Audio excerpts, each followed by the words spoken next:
Hi, and welcome to Sixcess Stories. We are your hosts, Christina Gent. And Eric Ozarowski.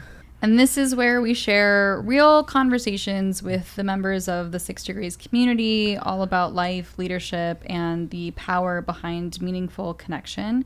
And on today's episode, we have John Osting. So he is the founder of Startup Sales Shop. The B2B whale hunter. Matchmaker. In this episode we get into John's career journey, about him beating a PIP, performance improvement plan, and how even after that didn't go the way that he expected. And we get into mindfulness and energy blocks and a little woo. We get into a little woo of just letting things come, and how he personally processes or has shifted a lot of his practices to support letting things happen, and how that for him has helped him be a better leader, delegate better, and run a team of mostly remote employees, and how that's led to a really just more time for him. what seems like a very healthy balance of work and life at this point. Yeah, it was really nice to hear how much shifted for him when he got unstuck and was able to delegate, and for us, really eye-opening and showing that we can do that too. So it was really nice to have that conversation with John. So please enjoy Sixcess Stories.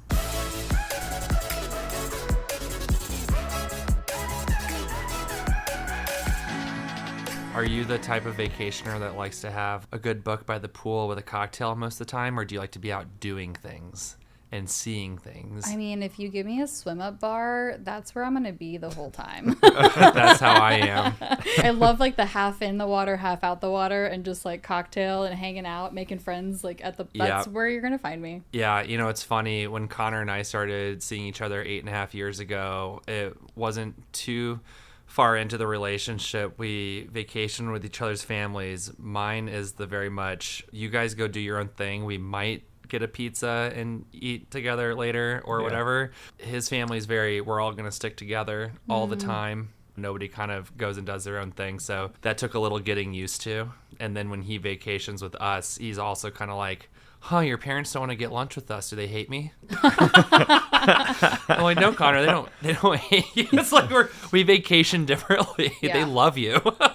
There's some people who, when they vacation, they want to fill the whole weekend or the whole trip with all kinds of activities. And I can do like one a day, or maybe one every two, depending on what the activity is. Yeah, that's right. I like some sort of anchor to the trip, right? I've always liked goals, not plans. Yeah. Plans change too much.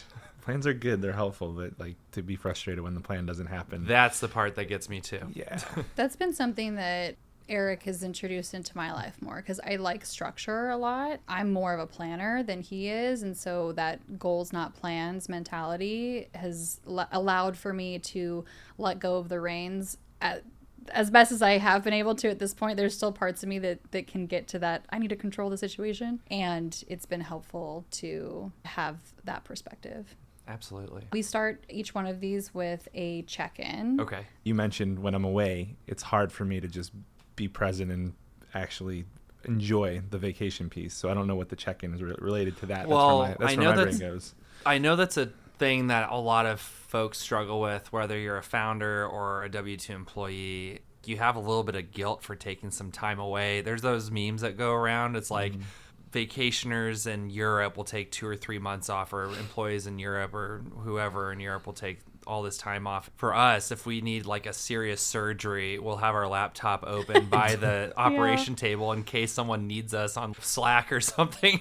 It's a joke, but it's really like people, I think the guilt is real. People can't step away from the desk for even a day without feeling like, and I don't want to assume that's for everybody, but I feel like for a majority, people are feeling like, okay, my team needs me. Yeah. I'm having a hard time kind of stepping away and taking rest and relaxation for myself, which is super important. Well, so I think maybe as a check-in related to that is, so in the next hour and a half, what's one thing that we can do to be present?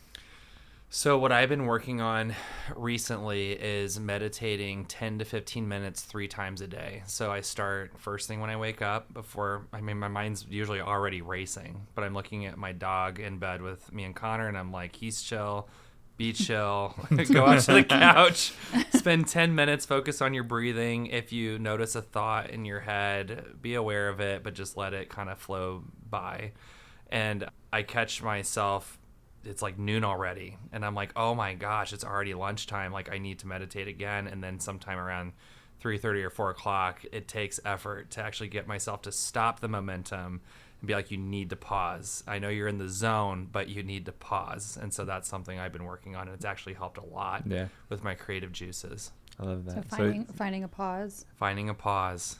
So yeah, I would say for this little session is like, how does that show up? How does breathing show up for you? And how do you track breathing? And it's obviously it's easy to, not easy, but one thing to take a break and just, okay, I'm going to take a break from this. But I think there's a version of meditating that's nonstop, that's continual. This conversation can be meditative in some degree, right? Well, that's basically what yoga is, It right? is. It's, I mean, at the highest level moving of meditation. Yoga. Yeah, for sure. Christina, what about you? What's one action you can take to be present for today? I mean, I agree with the breathing aspect. And like I mentioned, I haven't been feeling 100%, and I feel like I am finally back on. So I'm appreciating right now the clarity that my brain is in, because literally even 2 hours ago, it wasn't there. So I think being very present in that clear space and being able to focus on the conversation here. Yeah. I'm curious, what was it 2 hours ago that was blocking your clarity? I really just think it was the fatigue that hit me from the traveling. It hit me yesterday. I got up, I did some work, and then I hit a point where I physically could not be awake anymore. And this has happened to me a couple times now in the past month or so. Our coach that we work with, Rudy, on one of our coaching calls recently, he mentioned that when big change happens sometimes for people, for founders, they will experience some of these illnesses more frequently because there's something big that's shifting. And I'm wondering if that's currently what my summer has really been experienced, is just there's been a big shift for 6 degrees, and so it's hitting my body as well. So I think that might be part of it. Absolutely. I feel like you guys are going through like a growth spurt right now.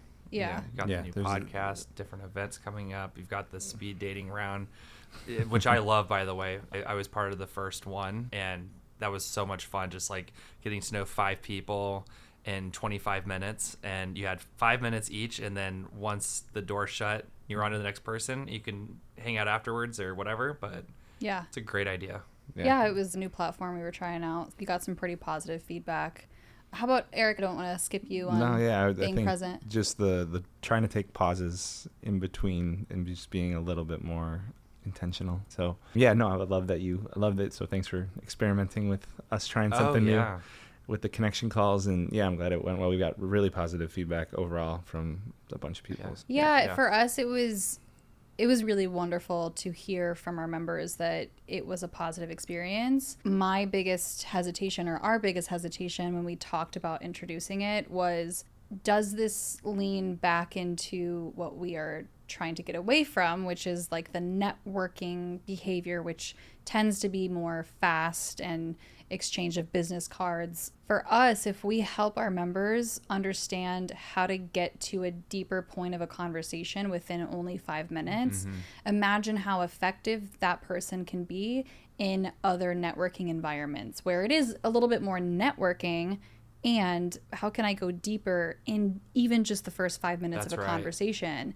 So it's not well, what do you do? What do you do? Right? Which is very common, and it's easy to go to that question. Yeah, I loved it. It took a lot of the pressure off, because it's like, well, it'll be over in 5 minutes. So it's like, just have fun with it, but also stay focused and get to the point. Yeah. Really get to know them, ask them a couple questions about themselves, You guys had the icebreaker questions as part of it too. Sometimes we would get into those. Sometimes we would just say, put that to the side. I really ought to ask you something real quick. Yeah. Because sometimes when you're talking to someone at like a networking event, you're with them in the corner or at the bar or whatever, and you don't know how long it's going to last. And you know within a couple of seconds if your frequencies match or if like you guys are going to get along or whatever. And you're like, okay, do I have to pretend like I'm enjoying this conversation and then find an escape? Or if I am really enjoying this conversation, is the other person enjoying it too? And it's just kind of going with the flow. With this, you don't really have a choice. Boom, you're in and you're out. You're in and you're out. Yeah. And if you want to continue it, you have the choice to do that from almost like a sidelines point of view. But yeah, I think out of the 5 or 6 people I met, there were a few that I'm like, okay, I definitely want to get back in touch with them. And Yeah, part of our hope was that there's more, right? It's for certain people. We might, John, you seem great. And when I see you, I see you. Awesome. Right. And it's only a 5-minute exchange and great. And hopefully that happens. But now we have there's a familiarity there. That's right. For certain people, it's like, oh, we just scratched the surface. I need to know all about what you're doing and how I can help and how you can help me potentially. Right. I think that's kind of the beauty of it. It's very approachable, right? It is very approachable. 20 minutes, phone, no video, and yeah, rip the Band-Aid off. Yeah. It's like just start talking to a person you've never talked to before. Yeah. Well, and the other side of it too is like I hope there's also people that were they all new people for you? They were. Yeah. So also is if I saw someone again who I haven't seen in 6 months, oh, we can do a quick 5-minute. Like we should be doing that, or I've been meaning to do that. All of a sudden that becomes a part of it, where it's like, oh, hey, how's it going? That's right. We know each other. I haven't seen you in a minute. How have you been? And keep it going. Can kind of continue the relationship. So, yeah, we went back and forth on, is this a fit? We're talking about connection with intention, and this is random speed networking type experience. How does that fit into what we're trying to do? And right. So you guys came out with the speed dating call thing. You have the new podcast. What else do you guys have in store for the next few months? Well, something that we recently did was our Family Day event, and that was a really big hit. So we are thinking through, do we do another one type like that for maybe September? We want to survey our members and see if there's enough traction on that and enough people would want to go to it. So for us, it's just, how can we think through more of the experiences? We did the comedy night here for one of our events. That was a huge hit. People really seemed to enjoy that. There's ways that we can even sharpen those experiences from like the first time we do it. It is challenging because when we make these pivots, it's like, okay, we got to figure out a new thing. But for us, events is both of our backgrounds. So it's an easier thing for us to kind of poke holes in whatever we're planning to try and make sure it's still the wow experience. I was thinking of something the other day, and it's kind of borderline inappropriate, but I'm like, you guys could do something with texting, but call it sixting. I don't know. Just like build a program around sixting. Sixting. So I had a thing where I was like, it kind of very similar. It was like, how do we sixify something? Sixify. I was watching an interview, and so when in the military or in the Navy, if I have your back, I have your 6. And I'm like, oh, there's something there about being part of 6 Degrees is I have a community that has my 6, right? I like that. Okay, you've never shared that with me. That's great. I love this I really like that. It literally, yesterday, it popped into my head, so it's new. You asked what's new. I'm trying to figure out how to incorporate that into something. You will. Some marketing. I believe you will find a way to incorporate that. That's really, I like that a lot. Who's got your 6? Yeah, I'm thinking now too. I'm like, this is becoming a brainstorming session. To spin the chairs a little bit and turn this more for you. So we're talking about that's kind of marketing stuff, right? So yeah. I think I'd love to hear a little bit more about how you got into doing what you're doing and the path, because it's been a couple years. It'll be 3 years in August. Take us back. Startup Sales Shop. Wow, 3-year mark. Well, I'll try and condense the story before Startup Sales Shop. Basically, went to college to study PR, marketing, psychology, a little bit of writing at the journalism school. Landed my quote-unquote dream job with Starcom MediaVest Group, big publicist advertising media planning agency that spun off from Leo Burnett back in the 90s, because that's right when the .com boom was happening, and they're like, okay, that's when like banner ads and emails were all the rave. And they're like, we need a new agency to do this while Leo Burnett focuses on the creative. Anyway, I thought it was really kind of a glamorous position to be an associate for them right out of college. I was getting paid a whopping $35,000 a year. And I had some peers in my class at IU, Indiana University, Bloomington, going, you can't live off that in Chicago. What are you, crazy? But as a college student, you're used to making $500 maybe every few weeks, 3-4 weeks doing your internship or something. So it's like, this is a lot of money. Yeah. So anyway, like 7 months into that position, I found myself super unhappy and drained. And I got put on a PIP, like a performance improvement program, by my manager. My director and HR was in the room too. I ended up beating it within 3 months, but then they called me in on a Friday and they were all sitting around a table and I'm like, well, this is where I get the chop. And they totally fired me. And they're like, look, you beat the PIP. You're a great person. We love you as a human, but this isn't the job for you. You're not happy here. And so I'm like, crushed, because I'm like, this is what I went to school for. Yeah. Well, yeah. This is my dream job. What's it like for someone to tell you for your dream job that you're not a fit for your dream job? Yeah. So, I mean, I was devastated. I remember walking out with my brown box with all my goodies in it from my desk and looking at the Chicago River and up at all the skyscrapers. And I'm like, this was my dream. To be standing here, but not feeling defeated, feeling empowered. The HR gal was super sweet, and she's like, you just need to take a couple days to yourself and figure it out and really just focus on your well-being. Were they right, though? I mean, you... Absolutely. Yeah. I think I walked in that first day at the agency with my eyes all glittery, and I'm like, oh, this is so nice, and they've got free drinks for us and free snacks at the kitchenette, and the vendors would always take us out to these lavish dinners and invite, let's say, like Black Eyed Peas to perform at the House of Blues, and it's a closed event. And we would go with the vendor. They're paying for everything. And I'm like, this is such a great experience. But when it came down to the 8 to 5 or 9 to 5 work, it was like, I don't know, spreadsheets, updating pitch decks. Yeah. Nothing flowing from John Osting's creativity. It was more just kind of, we need you to get this done so that our manager or director can take it to the client and pitch or whatever it was. Sure. So I felt like I was just doing the dirty work. So when they said that you're not happy here, they could see that. So I was drained. Yeah, they could, like, so drained. Like, what behaviors were showing up for you that it was a tell. I think I get passive aggressive. When people ask me to do things or ask me to do it a certain way, I have authority issues. Okay. I don't recall it being an actual problem. I think that was something that I noticed in myself as I was getting a little maybe defensive when I was typing emails. You know, it's kind of like one of those jokes where you're typing out a rough email to your manager, like, you go fuck yourself, blah, blah, blah. And then like delete. And it's like, okay, whatever you say, you know, send. So I had a lot of that going on internally that I was kind of battling, which eventually led to me opening my own shop, because I'm like, you're designed to have your own business. You don't like taking orders from other people. You're a visionary and you like to have part of the creative process, whatever it is you're doing. And I just felt like I was like a little puppet for them. Yeah. So nothing against them. It's a great company. My partner Connor worked for them for 3.5-4 years, and that's how we met. I don't know. I've got a lot of memories to appreciate when it came to my 7 to 10 months there. But I wasn't meant to like stay with them for the long haul. Well, and honestly, good on them to identify that it wasn't the right fit for you, and for them to do the right thing and letting you go in that moment, and to say, honestly, you're not going to be happy here. Because a lot of companies won't do that.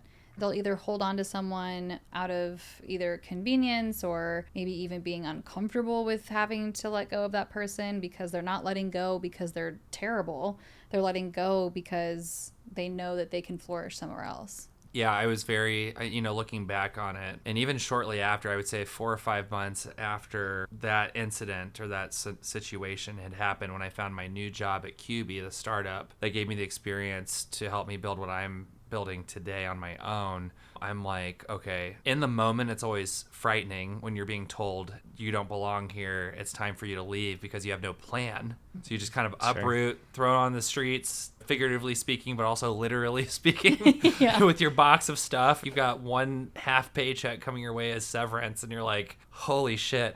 I live in Chicago. I just signed a 1-year lease, and I'm only like 10 months in, and I've got a half severance coming, and I'm just like, okay. How old are you at that time? I think I was like 22. Yeah.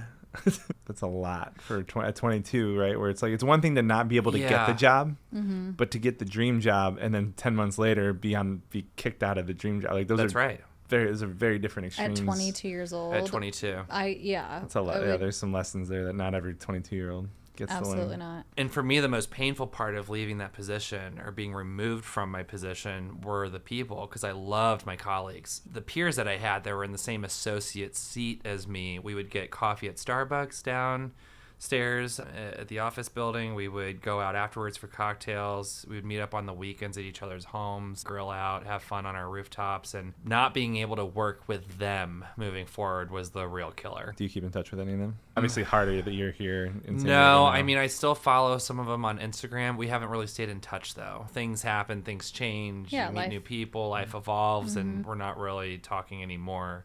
Most of them are straight women, and they have families now and kids. So I'm like, that, okay, totally different. Yeah, vibes. very different.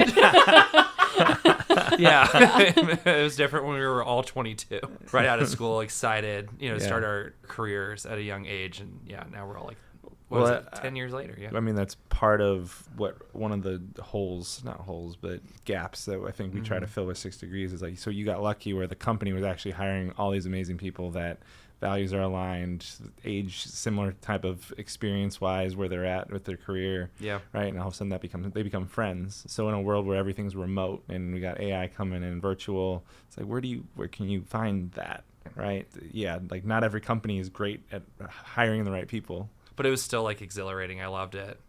But after taking a couple months off, I was kind of like speaking out to the universe. What do you want me to do? I'm into mindfulness and meditation. I think I submitted an application to work for Mindfulness Magazine because it kind of tied in with PR and journalism. Out of nowhere, I landed on this job listing for a PR manager for a new startup in Chicago called QB. And when I read what the product was about, it was the first smart, connected with Bluetooth, compact under-the-desk elliptical trainer so that employees could get steps in while they're working at their desk during the day. And I'm like, this is really cool because it's forward-thinking. It's solving a major problem that corporate America is facing right now, and there's a market for it. And I'm like, I want to be behind this. And long story short with them, worked my way from PR to PR and business development, and then business development.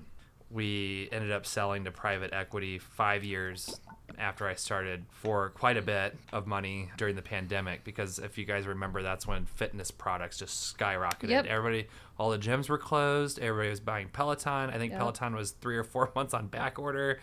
QBs couldn't be kept in stock, and that's when PE was like, we're going to swoop you guys up and do something fun with this and put our capital behind it. So I, along with the original team members, profited from that because we traded in our stocks, got options. Got options, nice. Got really good options. It was a 6-figure check. So I'm like, this is incredible. This is like a once-in-a-lifetime thing. Don't blow it on an Escalade. So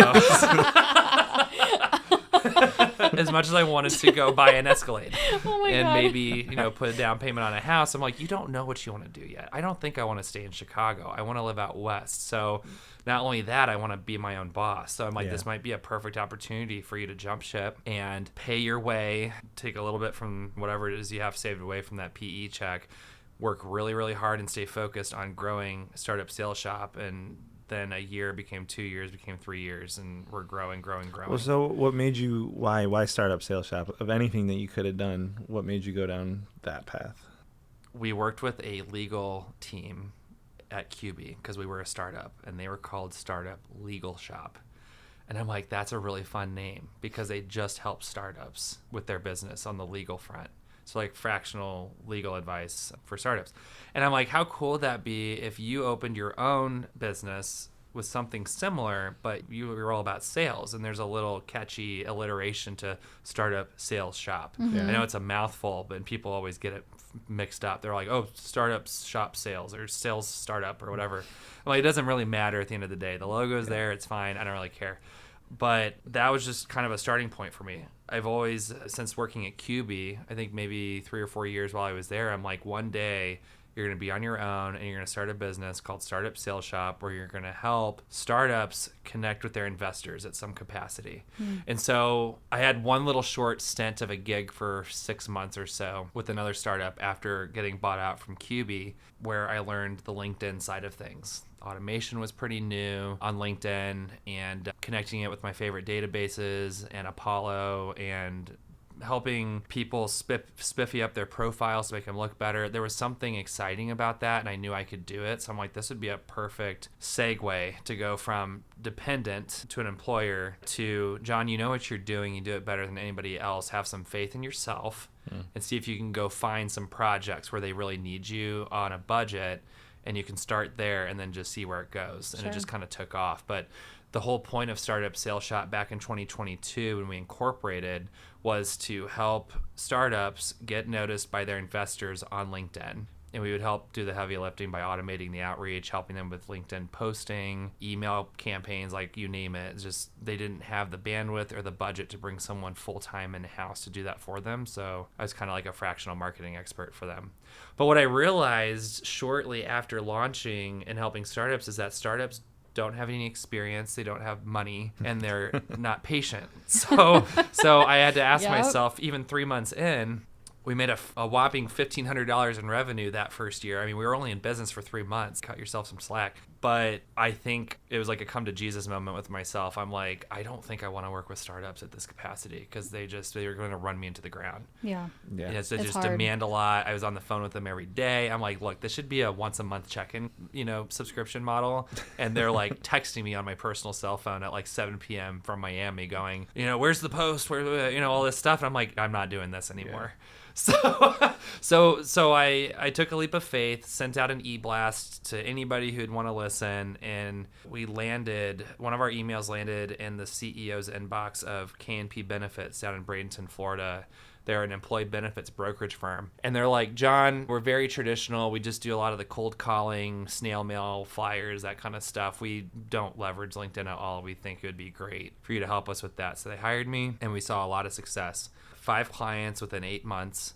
Their first client came in within just 4 months. They spent $6,000 with us, and that client brought in $52K for them that year. Nice. And they also signed again for them the next year. So $104,000 in revenue, and they spent $6K with us. I'm like, this is gold. This is awesome. This is going to go somewhere.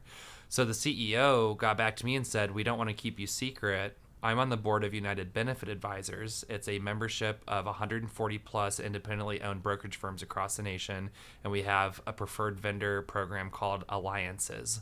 And we would like you to be an alliance. So I had to go through some hoops, but eventually got approved by the board. And the rest is kind of history. Like now we're serving a handful of their firms, and we're even expanding into different sectors like nonprofits, helping them with their fundraising. We've got a realtor client now who wants to get in touch with estate attorneys, and we're helping memberships too. That's awesome. Yeah. So, and we'll see where it goes after this, but it's been a wild ride. It's been a fun ride. So the benefit seems like that's a pretty big piece of your business. Yeah. Like what percentage would you say? 80% probably. 80%? Yeah. Okay. Yeah, and then we have a startup or two that we're actually working with, one out of Chicago, one out of the Silicon Valley area.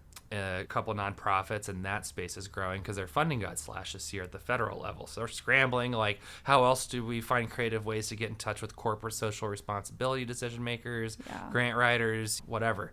And I'm like raising my hand in the back of the room, like, I can help. They're all on LinkedIn. Mm-hmm. They even have a LinkedIn for nonprofits. If you type in on your browser, nonprofit.linkedin.com, comes up.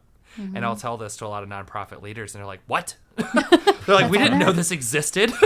They've got case studies and tips on how to leverage your nonprofit to grow on LinkedIn and proof of concept. And that's my segue into the conversation. If you don't hire me, at least look at this resource center for your team. And that's when it kind of picks their interest. They're like, well, what do you do for them? And can you do it for us on a budget? And you want to do that? So that's been fun.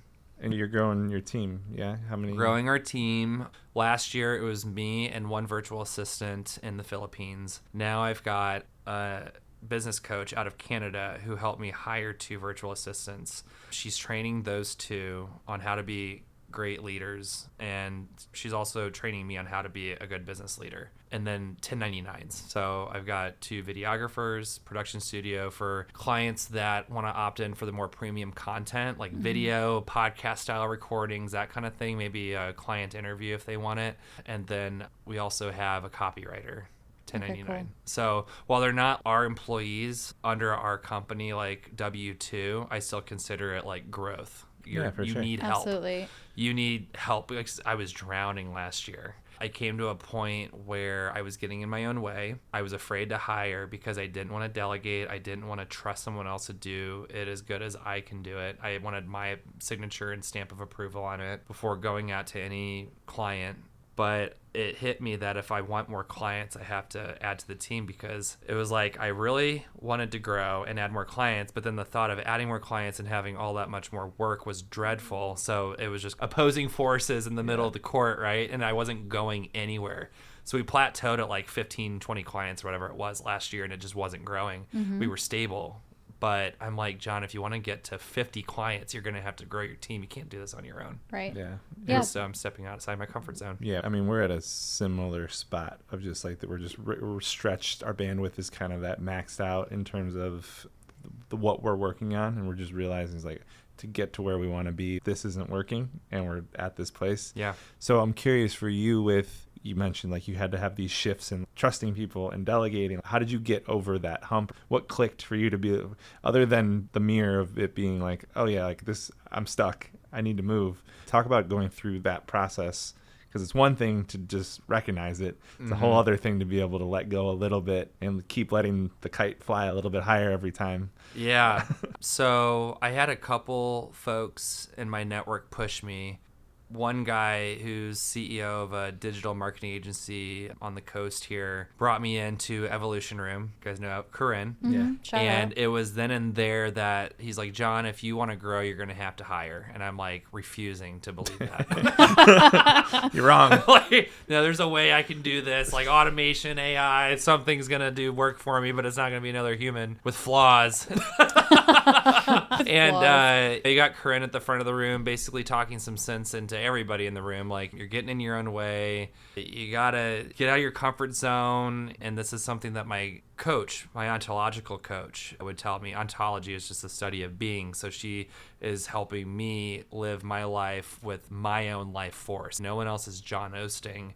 John Osting is what's driving this forward. And I don't know if you can know fully John Osting. I don't even know if I can fully know myself. You have to go deep within. But anyway, it's like you have your essence, right? So for me, it's like I'm a visionary. I have passion, confidence, and it's those characteristics that drive me forward.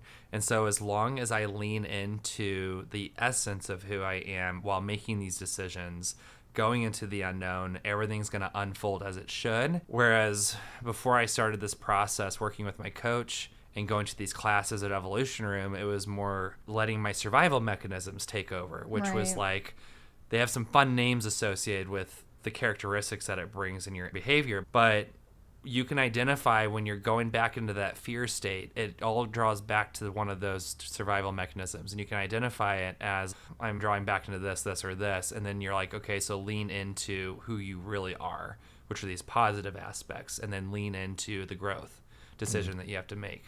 So it's been a process. I actually just got off the phone with my coach this morning for an hour and 15 minutes, and we were talking about how far I've come in the past 3 years. She was like, John, you're very hard on yourself. You've grown a lot in the past 3 years. There's some things that you are doing today that you wouldn't have done 3 years ago when we first started talking. And I still remember talking with Jeannie, she's my coach, back in Chicago before moving to San Diego. And I was talking about how afraid I was to start my own company. What if it failed? What if this money was just a waste? If spend it on something, it doesn't go anywhere. And she could help me get my vision down, get everything solidified, help me figure out my survival mechanisms, my essence. And from there, it's been up and down, just like every growth phase. But angling up.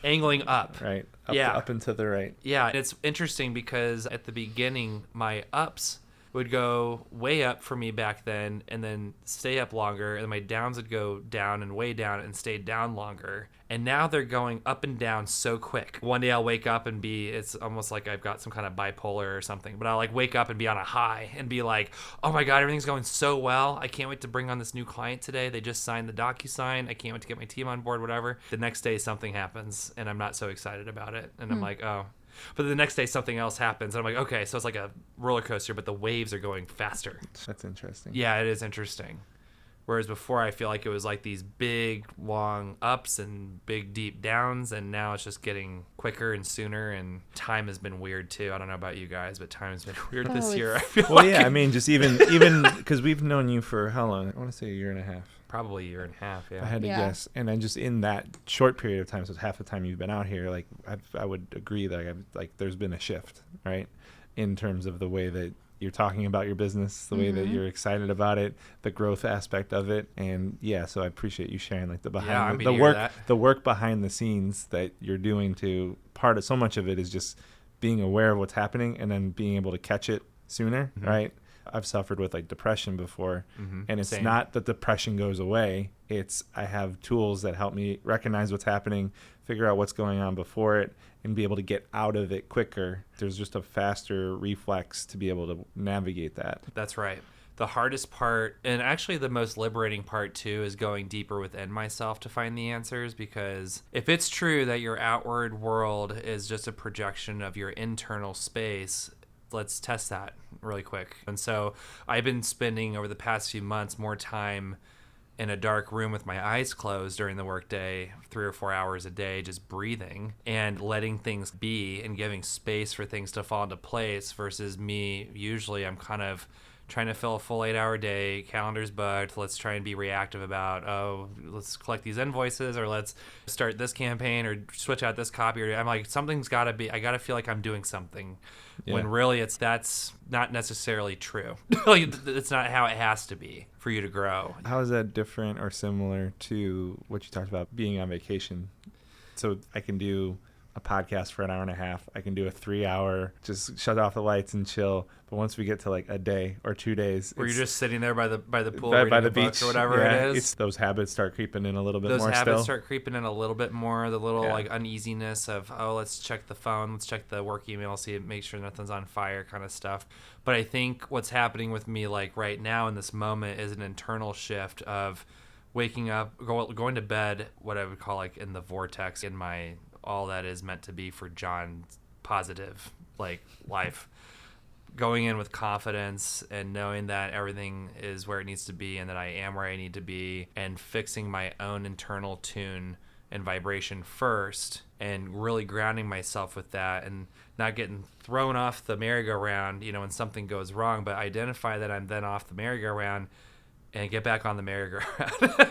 Get back in that positive state of mind. And last night it was interesting. I was listening to an affirmation podcast on YouTube, and there was a little exercise where the guy's like, just pretend you have $50 million in your bank account. If you had it, trick yourself into thinking you have it for like 5 minutes. And my body chemistry changed. Relief washed over me of all the worry I had about paying off like the company credit card debt or whatever it might have been. I'm just like, it's all gone. I feel incredible. However, there was a major block in my stomach area. Okay. I don't know what that is. You could feel it. And so because my head felt great, my chest, my belly, feet, legs, whatever. But there was something in that abdomen that was like, nope, not going to accept this is true. It's not true, John. We're trying to protect you.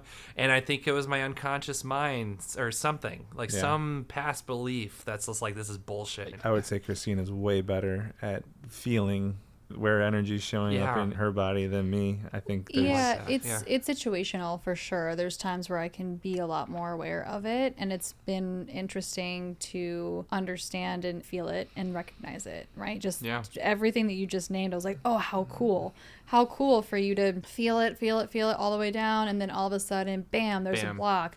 And then even from some of the things that you're talking about, okay, maybe even looking at what chakras or something that's in that part of the body. That's right. And where does that correlate? Is it your navel chakra, I think, or is it the root chakra? I should know this. I'm certified to teach yoga through Core Power. Are you really? I may have skipped that chapter. Yeah, I did my 200-hour with them, I don't know, 7 or 8 years ago. I just did it for myself. I haven't taught or anything like that, but That's amazing. That's should funny. know. I should like, know. I should know where my chakras are. And I Right. don't even know if that's the right thing for what you're describing, but there's certainly things to understand, okay, that part of my body, what is that block? And then, can I look internally and really dig deep onto what that's associated with? And There's it's something probably there. something in my past, right? It's some Has to fear, be. it's something, and that's where the block is. Well, I heard recently about emotions. Certain emotions will kind of live in certain parts of the body, which is probably without really your approval. without They your just go approval. there. Yeah, they just live there. They just You're like, what the hell are you doing down there? They just So you camp could out. be there.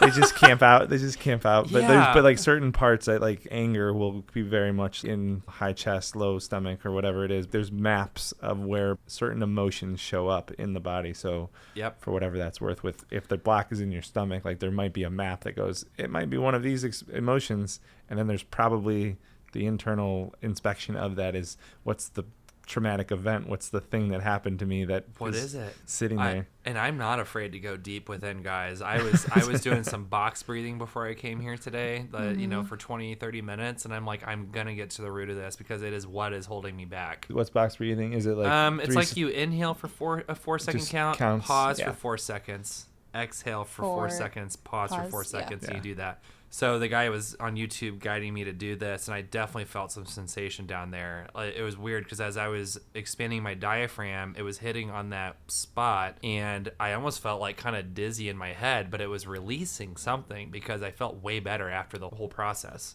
Interesting. And that's what's holding you back from that 50 mil in the bank. Yes. And you know what? Here's the thing. It sounds silly, but if that whole thing is true where it's like your unconscious mind drives 90% of your life, and as within, so without, your outward projection is based on what is within you. If that is lingering around in me and I'm not even really aware of it, but it's there just clinging on, some bad energy ghost going, you're not going anywhere. No matter what I do, it's not going to let it happen. So my coach and I were talking this morning. She goes, you're going to have to figure out what that is and get it removed. Yeah. That energy, because with that, you can't do what you want to do. It's that simple. Well, I wonder, Eric, I mean, I know that you've done some meditation. I don't know if it's gotten to that point where you've been able to feel a block within your body, because I know that you've identified some of the fear behind becoming successful. And what do I do if I become successful and not really allowing yourself to do so? Yeah, I'm very much in a place of just like the self-sabotage. That part. Yeah. I'd put things in, and it impacts both of us, right? There's momentum. I like your merry-go-round analogy. Everything's up and down, the music's playing, and then I'll just get thrown off the merry-go-round. You were having a good time. What happened? Yeah. But it happens, and it just kills momentum, right? And in the energy and anything that we and it's happened a handful of times, and not in any sort of detrimental, major, like negative way. I just personally feel as we're on a different path now because of some stuff that I'm doing, right? And not even consciously, it's subconscious. I'm making things harder on myself than it needs to be. That's right. This task could take a half hour. I spend 3-4 hours doing it because it needs to be perfect. Yep. Little things like that. And then I'm up till 1 a.m. and now I'm in this cycle of, I'm working too hard and I'm not where I want to be. And it's just frustrating. That's right. So from our working with doing some coaching on our side, there was just like, well, maybe it's perfect. Maybe it's 100% perfect because this, for whatever reason, the block, I'm telling myself that this is what needs to happen for me to feel this way. So I'm putting the thing in there that might be by design without you even realizing it, right? Yeah. It might be your whole purpose of your reawakening or whatever's your path to whatever it is. Yeah. Whatever the block is, whatever the piece is. So. Yeah. Do you guys feel like when you talk to more of your members and just people out in business that, I don't know, that people are starting to prioritize this part of life more than we have, like, in all of human history? There's always been religion and spirituality and stuff like that, but I feel like, especially we as Americans, where it's all about getting up, work hard, play hard, make the money, whatever. I feel like a lot of people are like super burned out, and they're like, there's got to be a different way. There's got to be a different reason. And do I really want everything that the American dream promises me? Does it promise happiness? Does it promise peace? Or is it I got to grind the grind until I retire. And then sometimes retirement's not even a guaranteed blissful experience. You still have bills to pay, you still have mortgage, you still have a budget. I worked my life for this to get here, and I'm still kind of in my same habits, my same mode of thinking. My unconscious is still driving most of this, and not much has changed. So I don't know. What do you guys think? Do you guys sense that people are moving into more of a spiritual, esoteric way of thinking about business? Or at least being more mindful of even what the culture is allowing for my mind, body, and soul. Yeah. And I think there's younger generations that are coming into the workforce who are definitely prioritizing that.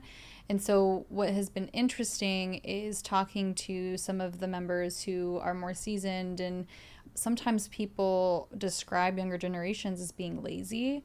And I actually think what's happening is younger generations are trying to be way more effective in a shorter amount of time. I agree. And I definitely think it's possible. I think that how even just like Industrial Revolution and how our country was brought up was made to put us into the workday for 8 hours instead of I can get the same amount of shit done in 4. Like, why am I here for 8 hours? It doesn't make any sense.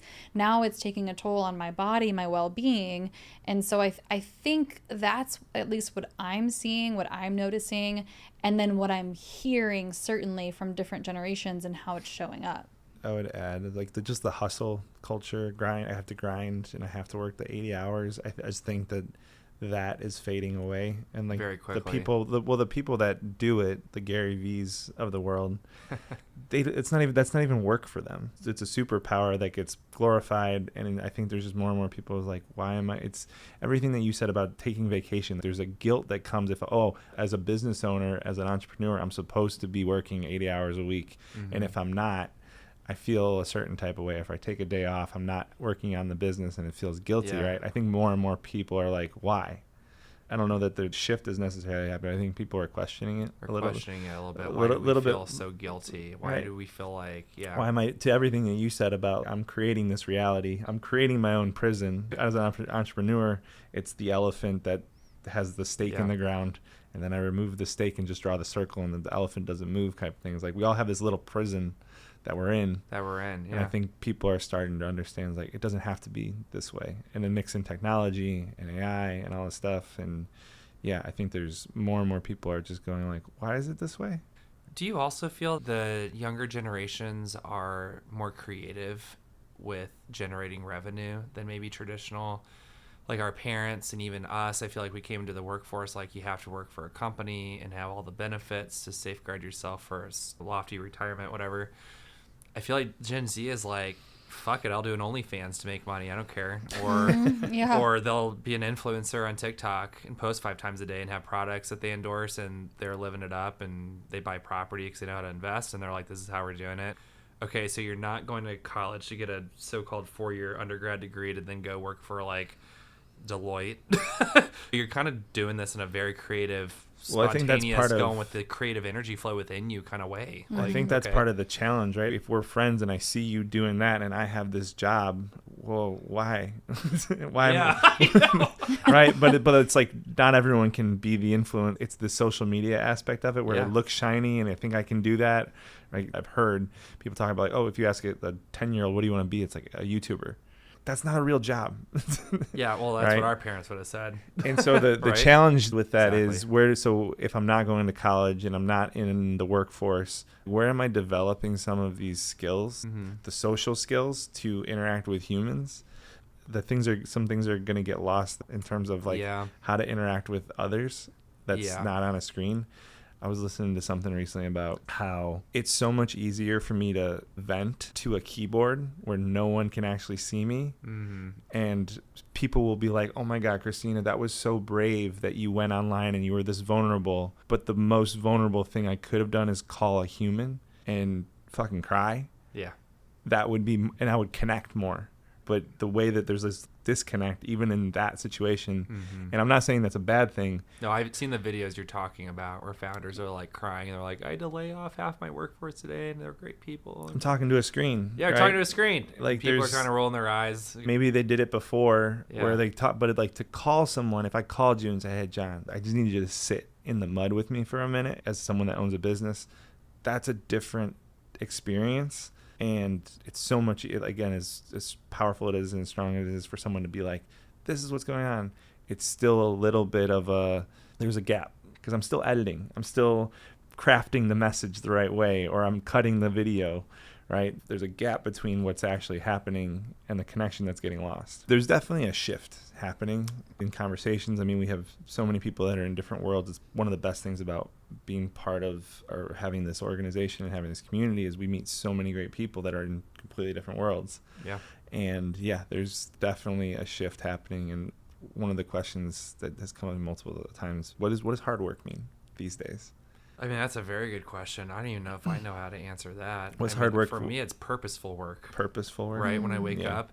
I don't usually work the full 8 hours right now, especially with the help of my VAs. I can get by with 2 or 3, but they're highly focused hours, and I get a lot done, and I feel like it was purposeful, and I can pat myself on the back and say the rest of the day is yours. But it's usually going back within and working on something. So if it's not on the business, it's working on myself. Right. That's how I was right. So it's not just sitting out, not doing anything, not thinking about anything. Yeah, you're it's not just like scrolling on right. TikTok or Instagram. Like you're doing meaningful work, That's right. Self-reflective on yourself at that yeah. moment. How can I make these 3 hours even more productive tomorrow by, as we were talking earlier, unblocking some of these old beliefs or dissolving some of them so that you can get out of your own way tomorrow and even multiply that effort by that much more. So being more productive, I feel like that's a game that we all play. Oh, I need to be more productive. I need to be more efficient. Yeah. And there's a little bit of a trap to that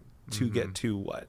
Is it to get to 50 million? Is it to is it to get to that safety net that once I have this, I'll be good, but you're still in the present moment. So it's like, or are you rushing to get somewhere that you'll never get to? And right. From what I understand is that we're eternal beings that will never be complete. And we're kidding ourselves by saying there is a finish line. And you wake up every day hoping to cross that finish line to make the American dream, to make this or that happen. When really all you have is the present moment, the now moment, whatever you want to call it, forever. And it's changing all the time, and it's always unstable because everything's energy, and energy changes, forms all the time. Why do we kind of lie to ourselves? If you do this or that, you'll cross the finish line. And we'll be good. And I could have said I crossed the finish line starting my company 3 years ago. Oh, great. I filed the LLC. It's a company. I started my own company. I'm done. Mm-hmm. But, well, there's a version of that of I've already made it. Yeah. Everything else from here on out, the ups, the downs, it's all just ice cream on the cake. Yeah. Or yeah, absolutely. Not icing on the cake. Well, ice cream can go on cake. That's fine. Sure. Well, I mean, it's about the journey, right? Isn't it always about the journey? It's easy to say it's the journey. The journey still has a timeline, but the timeline actually doesn't matter. So something that you just said reminded me of, I listened to Armchair Expert, and Dax, who's one of the hosts of that, he talks about his relationship with money, and I feel very similar in his mindset with money. And of course, like at this point in his life and career, him and Kristen Bell are very well off, and he still is in a position of feeling like he still doesn't have enough to feel security, right? Yep. There's like that security piece, and he had that same mentality of once I make X, I will feel secure and I'll be good, and I don't have to worry anymore. That's right. And that's 100% where I come from and where I struggle when it comes to finances and money. Call it just like from my upbringing of being with my mom, who was a single mom, and I definitely experienced her struggles. And so that's something that I have to work through, of not having this, not that I don't want to make money, it's that I can't have that be the weight of I need to make X to feel comfortable. That's it's right. Like, no, just be present in what I have now, and how am I going to make this work, and how do I keep shifting my mindset to come from abundance instead of scarcity. That's because right. The scarcity is going to keep me in down. Scarcity. Exactly. Yeah. And so that's been certainly something that we've been working on.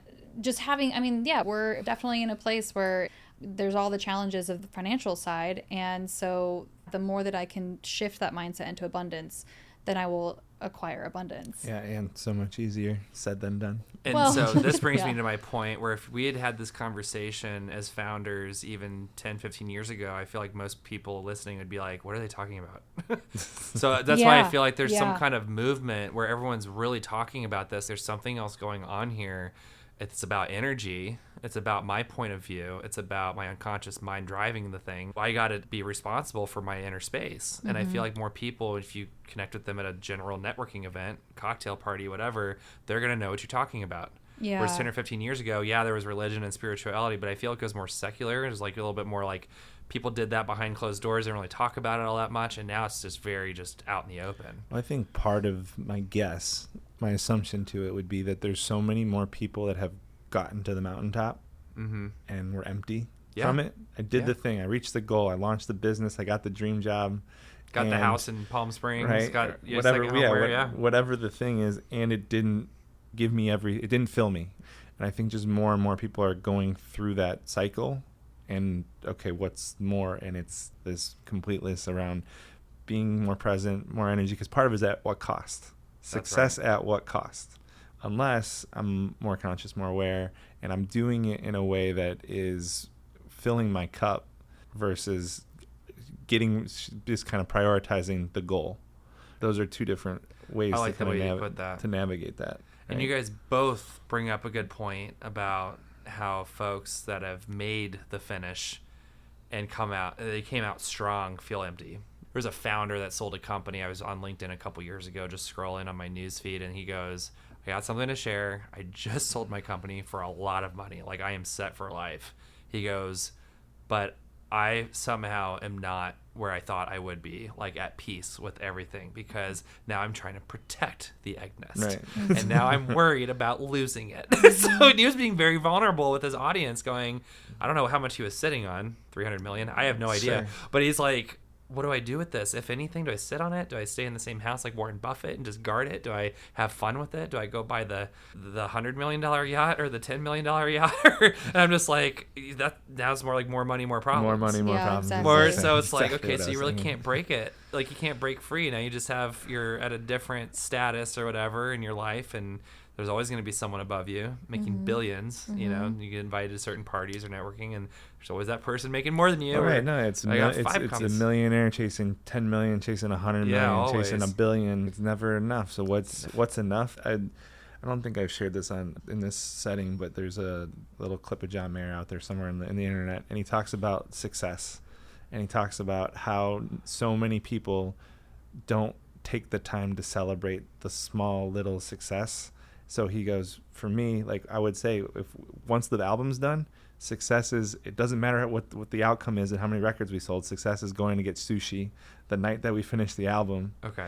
Right. This is perfect. We try to do versions of this. What's the little milestone and how are we celebrating the milestone? Yes. And just being satisfied, because the goalpost is going to change. How can I enjoy where we're at as much as possible? You bring up such a great point, because I have little mini celebrations and little wins, but I don't really do anything to congratulate or reward myself.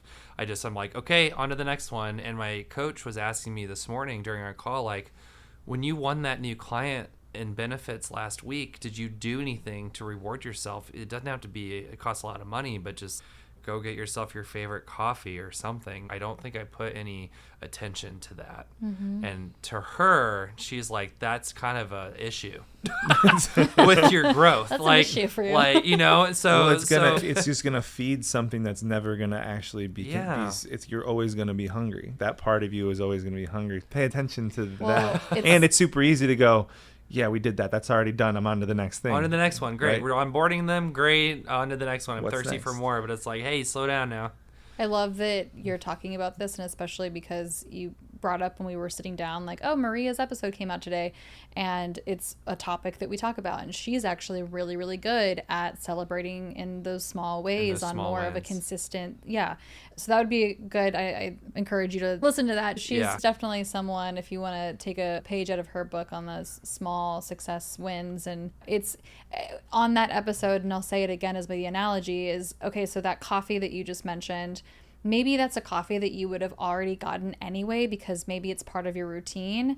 What if I came at it with the mindset of, oh, this is a little treat because I'm celebrating this thing, rather than, oh my God, I need that cup of coffee because I'm depleted and I need some caffeine and I need energy. Those are very different ways to consume something that's going in my body, and how different that could be inside my own body. Yes. Wow. Incredible. Yeah, it's all about the mindset that you're in while you're doing it. Absolutely. I truly out all the time. truly believe Yeah. like our mind is that powerful. If I tell myself Yeah. this is good for me, no matter what it is, like I can actually convince my body that it is. Well, I think it was Deepak Chopra had some study done where, I don't know if there was like a A/B test group or whatever it was, but it's like your unconscious mind is so powerful that, yeah, it's basically just what you said. When people believe certain things, and let's say you're eating ice cream and pizza one night, but you truly believe you deserve it and it's a reward and it's good for you and you're excited about it and you believe you've earned it, it metabolizes differently in the body than someone who eats with guilt in mind. Eat that slice of pizza. Oh, I shouldn't be doing this. I feel so guilty. I want to because it tastes good in the moment, but I really know I shouldn't be doing it. And then that guilt plays out into how that body processes the pizza when someone who's just like a kid having fun, just going, oh, whatever. I mean, yeah, they have a different metabolism as a kid, but even as an adult doing it, it's interesting how your mind affects the body. Well, it is all energy, right? Is part of the metabolism shift because of that guilt as well? Yeah, Do we keep putting more and more guilt into what we consume because as we get older, we're being shown how bad some of these foods are for us, versus as a kid, it's I can eat whatever the hell I want and it doesn't matter. Does the guilt have that effect on metabolism? I bet it does. I don't know for sure, but my it guess would not would be 99% yes. Yeah. Yeah, lower frequency, I feel like, yeah, it definitely plays a part of that. It's all connected, right? It's all connected. We're all connected. The body's all connected. The mind and everything that we put inside of us it's all connected. It's crazy. It's all connected. It's crazy. So for you, just with this journey, I think the first time that we sat down with you and Connor, we talked about aliens. Oh, right? yeah. Oh, I still love talking about it. I know. Have you guys been watching that live feed on YouTube about the disclosure stuff? Anyway, No. what were you going to say, Eric? Sorry. We can go down that rabbit hole, but so I knew that part of this energy conversation, it feels like just even for you asked, oh, is it just me or is this a more thing? I guess for you, has there been an expansion of even working with your coach? Even has that opened more doors? How have you gone deeper inside with working on yourself, I guess? Well, I feel like where I'm at right now and where I've been working so hard to get to this point is that all that really matters is my vibration with myself internally, setting it with an intention of I'm vibrating at a high frequency today, and that is my choice. And then letting go of control and letting things come to me, more of like a magnet mindset than me chasing after opportunities. So yeah, you got the ball in motion. It did take some effort to get the seed planted for Startup Sales Shop. But even when I look back at everything that fell into place, or sometimes they call it filling in your grid naturally, when you just kind of let things be, it just kind of unfolded effortlessly. And I didn't really need all those moments that I worked hard to get this or that. It's usually when I work hard to get that, I'm pushing that away. And if I just kind of chill a little bit and sit back and relax and take a breath and focus on my inner space, things just kind of come to me. And it's those people that have come into my life and the moments and opportunities and contracts that have come into my space without me even trying that have moved the needle the most. I'm going to give you guys an example. I was working with my coach on making more space just for myself during the day instead of feeling like I had to do stuff. Instead of answering emails or whatever, read a book or whatever it might be. So she gave me a reading assignment called the 4 Agreements. 4 Agreements. Okay, yeah. cool. So Yeah. a lot of people know about the 4 Agreements. So I was reading this book. I had this weird mental block of you should be doing this or that or answering this email. I was sitting at the university club in one of the dining booths, and I took a chance and I said, how about you table your brain for a second and just don't listen to that little voice in your head and listen to your heart telling you to take some time for yourself because you're exhausted. And I opened my 4 Agreements book and I started reading.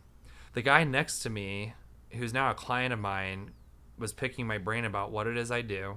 And I'm like, I don't really know who this guy is. He's got to be a member because he's here. He's sitting by himself eating. I told him that I help folks get noticed on LinkedIn.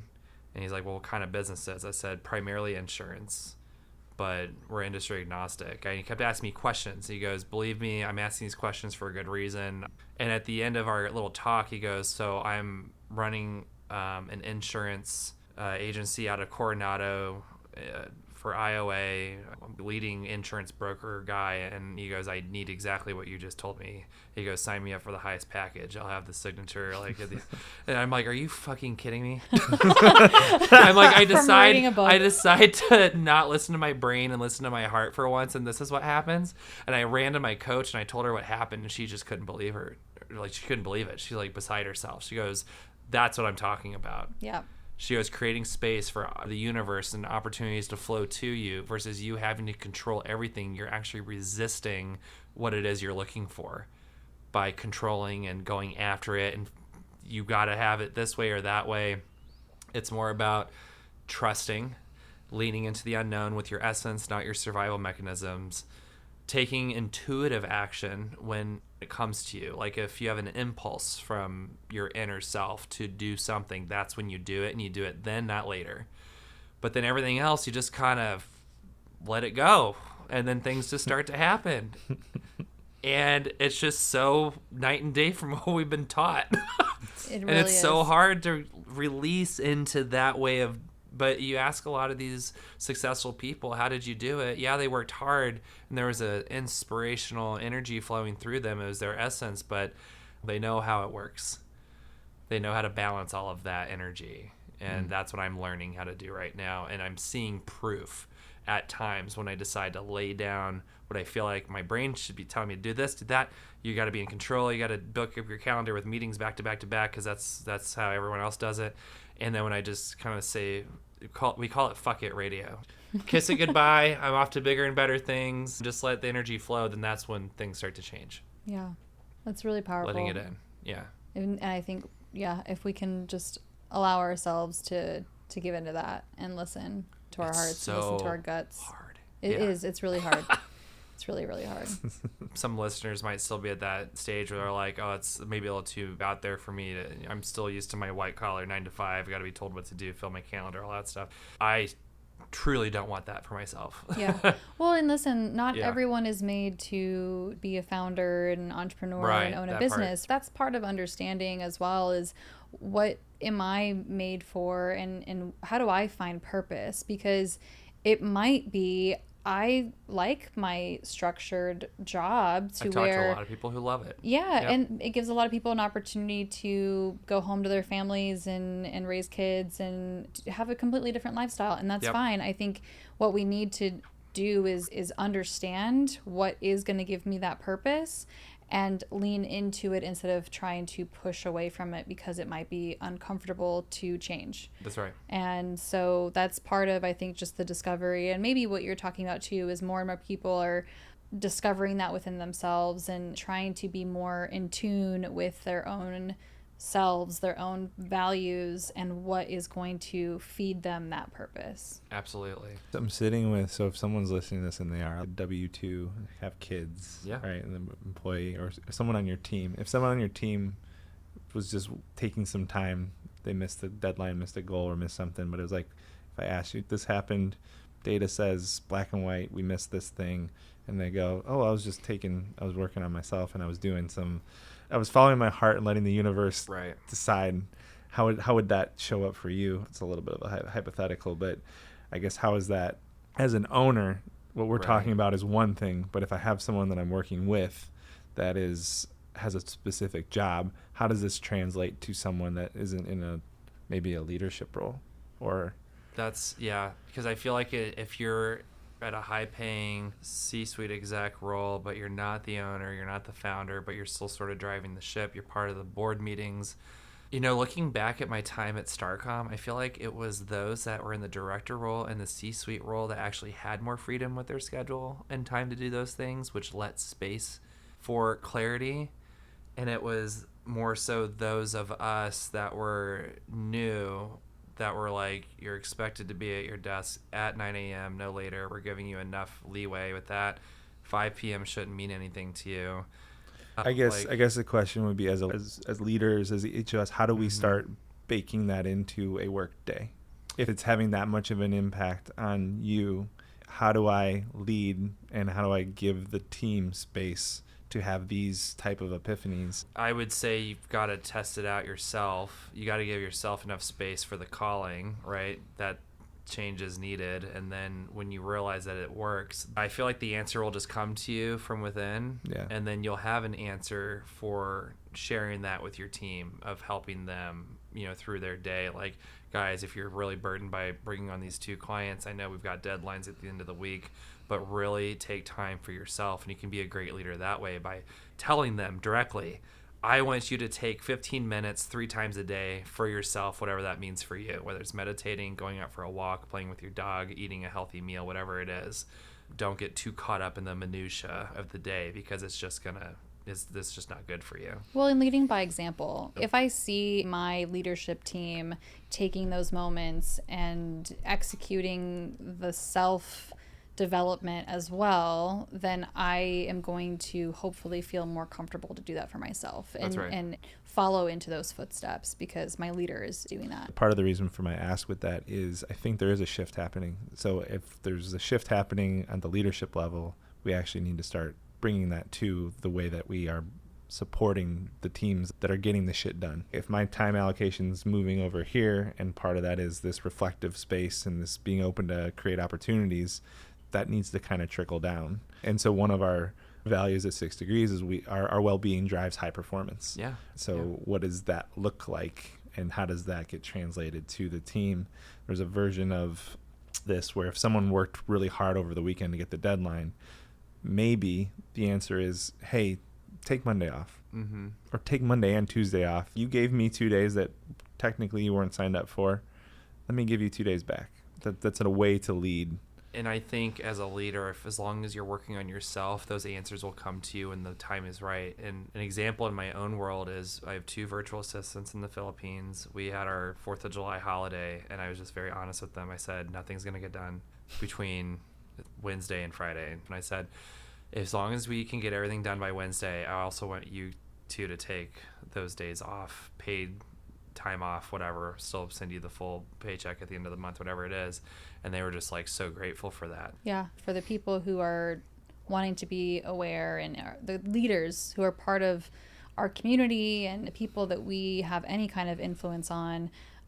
I think that's part of the conversation, is how can we be more effective as leaders to create that type of culture within our companies that allows for those who maybe their role is to be W-2 and that's who they want to be, and that's amazing, and giving them the same type of opportunity that we have in that leadership role. So yeah. To bring this back full circle, I'm curious for everyone. So since we started with a check-in of presence, what was your experience of presence for this session? I kept myself grounded with, I think, my physical senses mainly, like tactile sensations, and just focusing on breathing. Obviously, listening to both of you speak and just enjoying myself in the moment. John, you're on. You're on air. You gotta be, you can't drift off into whatever land and then be asked a question and be like, were you listening? I don't know how to respond to that because I dozed off, you know what I mean? So part of it was also just, you're on, John. Yeah, I would agree. I would agree. This is the most focused I've seen you. I feel like when we've hung out, not that it's a noticeable thing, you're like easily distracted or of course, yeah. ADHD out the my experience is there's focus is shifting a little bit, so I really appreciate how that showed up for you. And for me, I was a little bit more conscious of just my own breathing and just letting this kind of go, less control. Yeah. I will admit I had a couple of moments of getting a little bit out of it. And I think part of Eric and I both being in this room is there's moments where if I do fall out of it, I know that he's in the room to maybe ask the next question. And I think it has more to do with just the time. We've had some times in here that it just goes by so fast. I can't believe it's 3:38. And we have someone after. And so I think I was a little bit caught up in that. And I was like, okay, I want to make sure that we're done here, enough time for the next person. So there was a couple moments where I felt myself, I had to consciously come back. Well, so part of it for me is you need to come to a leadership lab. And so much of the work that you're doing with Corinne, all the self-awareness stuff is conscious communication piece. I'm really working on myself a lot. If I had to to give myself kudos for one thing over the past few years. It's just like there's something there that I still don't have an answer to. What's my purpose? Why am I here? I know I've got a lot of talents and I'm helping people grow their business, but at the end of the day, it's like, why? Why did I put myself out here and have this third dimensional experience? Is it for the enjoyment of it? Mm-hmm. Am I supposed to be overcoming past karma?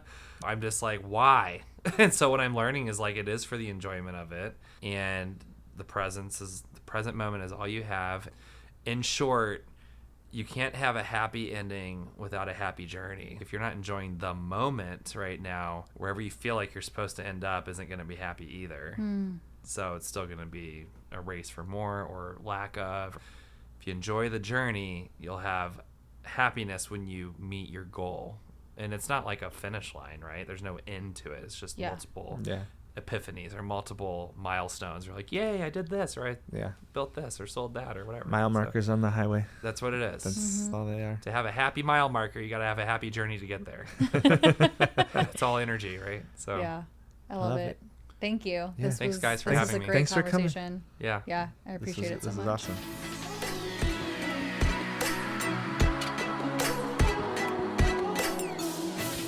We're talking about John Osting's episode. Yes, John Osting's episode. What a little treat talking to him. Thinking back to it, I was a little jealous of just the spiritual place that he's in and at and found, and like a healthy jealous. It's like, ooh, that sounds really nice. Yeah, 100%. Well, envious. Yeah. He seems, I mean, from the outside looking in, he just seems like he's living his best life. And just, talking to him and getting to hear how he makes so much time to be introspective and take time to meditate and spend. He really works it into his daily schedule. Yeah, I mean, it definitely motivated me a little bit, inspired me a little bit to get more back into that habit of meditation and carving out 10 minutes here, 15 minutes there, not locking myself in a dark room for hours at a time. Yeah. Well, like he talked about, but so I think it was you asked about like defining hard work or whatever. And at some point in the episode, he was like, yeah, I think I work about 3 hours a day or 4 hours a day. And I'm like, I'm sorry, what? That sounds amazing. Right. And it's not that he's not doing work on himself. It was made very clear on the episode that I'm working really hard and it's really focused work for 3 to 4 hours a day on the business. Mm-hmm. And then the rest of my day, I'm also working on myself as a person, as a leader, right? And how cool for that to be the ratio of work. Goals to aspire to, for sure. Yeah. So one of the things that was mentioned briefly, he talked about how people don't always say his company name correctly. They'll mix up the words, right? He was like, oh, I loved it because it's alliteration. So it's fun. Startup sales shop, right? Yeah. Yeah. So a little bit of a tongue twist. Yeah. Startup sales shop. Startup sales shop. Startup sales shop. Startup sales shop. Startup sales shop. Exactly. Startup sales shop. Not so easy with a lisp. I'm wondering, just for this conversation to go deeper, is the importance of getting the name right. Well, I think so part of that is branding, right? And so there's obviously value in simplicity. There's value in having people recognize and know a name, I think, for sure.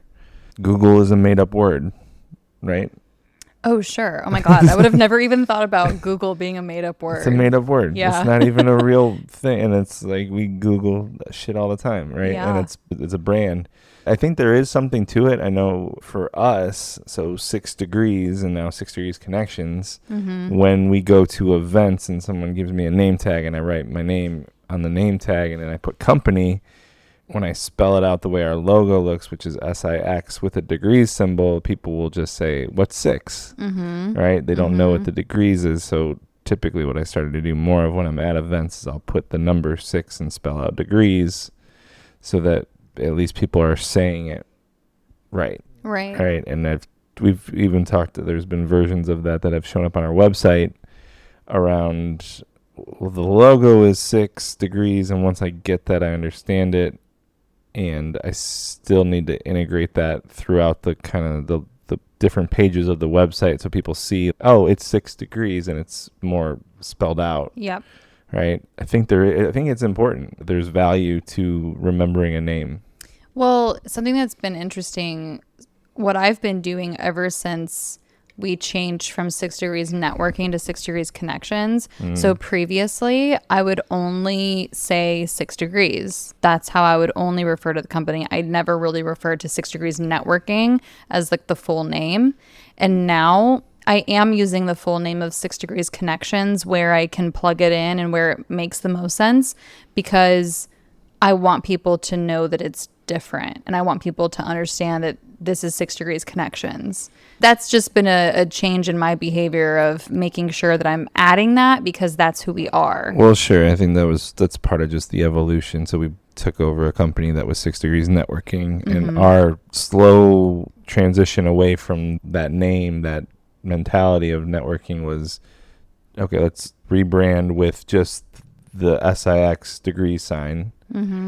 And then to be more intentional with the way that we wanted to reinforce what we're hoping people get out of being part of our organization is the connection part. So adding connections, and I think that makes a lot of sense to add it to certain situations. The conversation with John, I do think that there is, if I get most of it right, that's probably a good sign, right? If I just switch up the words or whatever, like he kind of talked about how having it be like, it's alliteration and people get some of it, but it's not, I mean, it's just one of those things where like, so if someone says 6, right, that's not a bad thing. It's just to have it be more intentional, more clear, simplify the process for people. I think there's value in that, right? It's Band-Aid as a brand, it's Uber, right? As like, I don't call a ride Kleenex. There's a lot of value to be the thing. I've put this into the universe as kind of tied to the conversation with John, but the vision and manifesting thing. So success, that's a made up word, right? If we can redefine what success is and have it come from a frame of not just attaining wealth and fame and accolades, right? Which is a lot of things that come with success. But if success can be more about the relationships and being the foundation of all of that stuff, right? There's something about that. Like my goal in the next, 5 to 10 years is, can success, SIXCESS, be put in the dictionary? Like that would be... That would be a really cool cultural impact. Very definitive, very black and white. That'd be amazing to me. It's one of the things that I want that to happen. Yeah. Well, and it's fun where there's a lot of different nicknames or ways that we're referred to. There's people who be like, hey, Sixers, blah, blah, blah, in emails or whatever. And then I remember specifically being called the 6 by, it was Alyssa's boyfriend or fiance now, Mark, who'd be like, oh, you're gonna go hang out with the 6, and she's like, it's not called that. It was so funny. I thought it was kind of cool. It's like, oh yeah, the 6. Well, that's a Drake is from the 6, so Toronto is the 6. Oh, I didn't know that. I didn't know that. So there's vernacular, there's cultural vernacular. Okay. To it. All right. Well, just like Drake is the 6 god. Okay. Oh wait, I don't. Oh, dang it! Why'd you just ruin that for me? Just so everyone. You needed to know. I do need to know, because just so everyone's clear, I'm Team Kendrick in that whole feud. So. That's funny. I think names are really important, and I think there's value in keeping it simple and making it memorable, and it's almost more about brand, right? When I see the thing, how do I feel? Right? Well, you mentioned too that John's new newsletter, you were like, ooh, I love the branding here. I did go subscribe to it, but literally today. Because I was very curious after you said that. You're like, yeah, I really liked the branding of it. Yeah, well, yeah. So, I mean, he has this whole nautical whale, like B2B whale hunter theme. And then at every touch point of the different sections of this newsletter, he very much leans into this whale out in the ocean hunting theme. Yeah. Right. And even though the artwork for that newsletter is very much a cartoon version of him, right, with the binoculars searching. And so, yeah, it's a really great example of a brand tying, like figuring out their voice, figuring out their differentiator, and then leaning into it in a fun way, in an engaging way. And it stands out. I emailed John. I was like, this isn't even mine, but I'm proud of it. This isn't mine, but I'm proud of it. That's awesome. Well, you know what that reminds me of? It reminds me of the Social Coyote, right? So Sure. shout out to Jonah Peak. Sure. He's done a really good job of that over the last few years. I remember, I think we connected really soon after us moving here. So I've just seen the growth of the Social Coyote over time. And he's literally known in San Diego. He's known as the Howl Guy, and he has his branding, and he has Coyote, and he has puns. You know how much I love a good pun. I love it so much. And so I think it's so much fun. And so, yeah, if that's what John is doing with his newsletter. Yeah, it would be very, very parallel to that. That's another really great example of someone that has found a lane and just keeps pulling at different ways to tie the Social Coyote brand into the messaging, into the communication, into the marketing, right? Yep. There's so much value in that. So John talked about, they kind of mixed up the name, and I think what he's doing with his newsletter and have this, like, they're going to remember him more as like the B2B whale hunter. Oh, yeah. Right? Which is probably more important Than the name. Sure. And at the same time, there's an opportunity to have it be both. Yep. Right? Yep. I remember working at Nick's, and so many kids would come in and be like, "I want to go to the peanut place." They call it they call it Peanuts. Yeah, I remember Right? you telling me that. Yeah, just because. I mean, what an experience to be able to come into a restaurant, especially as a kid, and be able to crack peanuts and just throw them on the floor. I Right. can't do that anywhere else. I Right. can't do that at home. I can't do that anywhere. How fun as a child to just be like, I can just throw the shells on the floor. Right. Peanuts. That's how I remember that And place. this was 15 years ago. We had we looked at it from just a financial standpoint, the amount of money that we would spend on peanuts that were free. Mm-hmm. We're like, is this worth keeping? And the answer was always yes. And it was because it was ingrained into the experience. It was ingrained into the brand. Yep. Right? So again, like, what's in a name? So the name of the restaurant was called Nick's. And kids were calling it peanuts. And kids were calling it Peanuts. And it literally left a wake in that community. So yeah, I go back and forth, right? There's 100% value to having a brand name, simple, people remember it. More importantly, it's more about how does the brand make me feel? Mm-hmm. Is it memorable? Mm-hmm. And the more I can do that, the less the name matters. And then it becomes, if I can have the name match that, I turn into Google, Uber, Kleenex, Xerox, right? I think I really liked what John was talking about with the magnet mindset, right? Versus chasing, even though chasing is what he does in his business for his clients, right? Sure, I guess. I'm the B2B whale hunter, so I'm hunting. The question I have for you related to 6 Degrees is how are we being more magnetic versus chasing? Or what can we do different?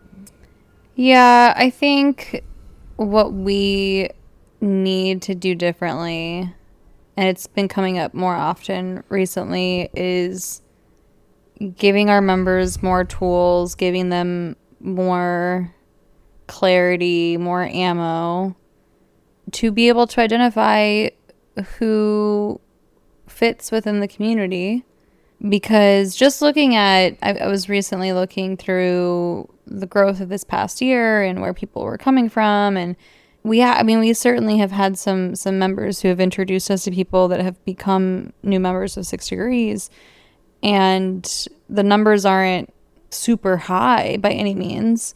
It's just our responsibility at this point to be able to provide our members with, here's a really clear website, here's a PDF if you want a PDF, whatever the things are, and just messaging from us and the language from us. Yeah, I think tools specifically is being able to articulate with clarity. I don't know that we've talked about this before, but there's such a polarizing kind of component to, we want to create this very intentional, very connected, very intimate community that is exclusive and inclusive at the same time. And those exclusive and exclusive and inclusive are kind of two ends of the spectrum. Yeah.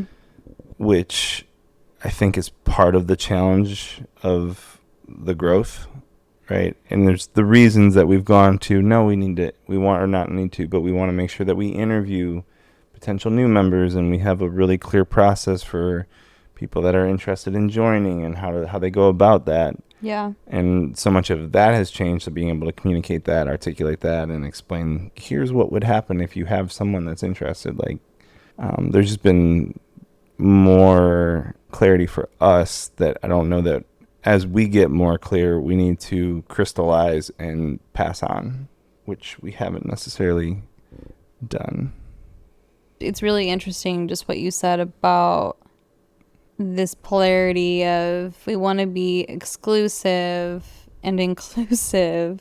I think it's the exclusivity part to me is it's hard for, I think, even people to understand the exclusivity part being not about status and about these one-ups and levels of one-ups, and it's more about, no, I said this the other day, and I don't know if it's even appropriate to say, but I said something to the effects of, yeah, we have an interview process for people who are joining because I'm really protective of our members. I want to keep this feeling and this place of, it was Ed Quinlan on his episode that talked about that we've created a really safe space for people, and I want to keep it that way. And so the exclusivity part of it is more about that. It's more about the safety. It's more about, I want to make sure that we're still maintaining this space where people feel like they can be vulnerable with each other and they can show up as themselves. What I have gotten from so many people who have been looking for community is they've tried out certain places that they didn't feel like they could be themselves. They felt like they had to put on a face or dress a certain way or be a certain person to be included. And so it is interesting to have this dynamic of, I want to be exclusive to make sure that we're growing in a way that keeps that safety, and then at the same time inclusive to people who fit and want to be part of it, and not feeling like our members are like, oh, well, I can't bring somebody because we're exclusive. Well, yeah, I think that's I appreciate that perspective, because I think it's exclusive to values alignment and inclusive to diversity. Yeah. Right? Yeah. Like, that's a really good way to put it. The exclusivity is more around, I think, protection or the level of care. We have this really special thing, and one bad apple ruins the bunch kind of thing, right? So we want to make sure that our members aren't getting sold to, or that someone doesn't come in and just really look at it from a selfish standpoint. Right. That's really more than anything what we're interviewing for. So I appreciate that take, because it's not necessarily what I think. I've been battling that a little bit of just, like, how do we be exclusive and inclusive? Right? Because so much of this world of othering and division and polarity, it's everywhere, and that's the opposite of community. And so how do we create quote unquote safe space in a real, genuine, true community, what we've done is pretty remarkable. So how do we continue that as we grow? Right. Yeah. Well, thanks, John. Thanks, John, for this deep dive. It was a fun one. Thanks for a really interesting episode that led to more. A lot of introspective conversation. Oh my God, yeah. Yeah, I guess that's all I got for you. That's all I got for you. Take that. Put that in your pipe and smoke it.